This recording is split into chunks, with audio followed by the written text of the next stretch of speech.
OnTrack New York is not your traditional treatment for individuals experiencing their first episode of psychosis.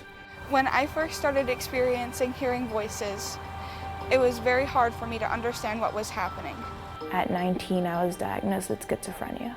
My condition just got worse and worse as the days went on. In the hospital, I was diagnosed with psychosis and bipolar depression. I was diagnosed with schizophrenia. We take in participants with a completely different mindset than your traditional outpatient clinician. A team of very different disciplines, not just a clinician, not just the doctor. I'm Joanne Schneider. I'm the team leader for OnTrack New York at Parsons. I oversee our team, which includes myself, our primary clinician, supported education and employment specialist. We have a peer support specialist, a prescriber, and our nurse. One of the things that's really unique about OnTrack New York is the shared decision-making that we use with the participants. There's no top-down directive plan of care. There's no top-down directed choices, no top-down, you have to take this medication. Everything is participant-driven. A lot of the people are coming here after hospitalization. They have really powerful experiences of not having choice about what's happened to them. It's important to remember that we have these things that we call disorders, right? We give them names. There's bipolar disorder, there's psychotic depression, there's schizophrenia, there's post-traumatic stress disorder. What we're really treating are just people.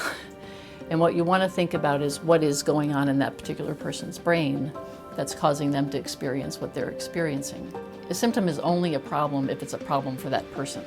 If somebody hears voices, but they can go on with their day because they've learned how to, in some way, keep their focus on what they're doing and not be distracted, then that's the best outcome. We work with them to make sense of those voices, to find ways to cope with them if they are distressing, to find ways to test reality to determine, what is our consensual reality. If you're hearing them and I don't hear them, how does that make you feel? How do you interact in a world where you're hearing things that you know that I'm not, or you suspect that I'm not?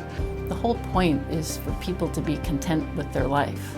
And they're the only ones that really know what that contentment is about. If it works better for you to initially meet with our supported education and employment specialist rather than focusing on meeting with the clinician, we'll do that. People come in here with a lot of misconceptions. Oh, I'm going to be on SSI. I need to go apply for benefits. I feel like a big part of my job is making them see that they don't need to do that. And typically what happens is people decide, oh, you know what, I can work. Like, I'm interested in this, I want to go try this. Take a step back and say, wait a minute, what have we been doing and has it really been working? And if it hasn't been working, let's make a change. And I think OnTrack New York is making that change and is forcing us to look at things differently for individuals who are experiencing their first episode of psychosis.